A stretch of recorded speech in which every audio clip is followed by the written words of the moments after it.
এইটা হলো আম, যেটা আমরা প্রায় সকলেই খেয়েছি, কিন্তু আমরা জানি না যে এটাকে কিভাবে বেশি দিন ধরে সংরক্ষিত করে রাখা যায়। বেসিক্যালি কি হয় যে অনেকগুলো আম আমরা একসঙ্গে কিনে নিই, কিন্তু 2-3 দিনের বেশি সেগুলোকে রাখা যায় না। তাই আজকে আমি এই আমগুলোকে 5টি আলাদা আলাদা জায়গায় রেখে দেখবো যে কোন জায়গায় আম সব থেকে বেশি ভালো থাকে।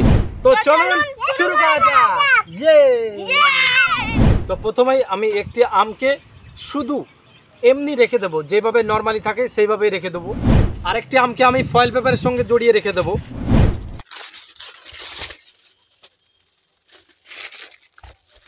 খুব সুন্দর করে এটাকে জড়িয়ে রেখে দেবো। আরেকটি আমকে আমি ঢপের ভিতরে রাখবো। ঢপটা দাও।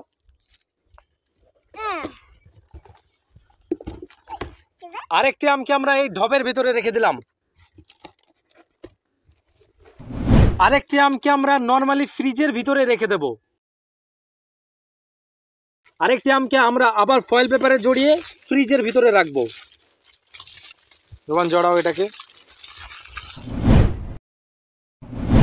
তো এই 5টি আম আলাদা আলাদা জায়গায় রেখে আমরা 7 দিন পরে আবার আসছি, দেখবো কোন আমটা পচে এবং কোন আমটা খাওয়ার যোগ্য থাকে।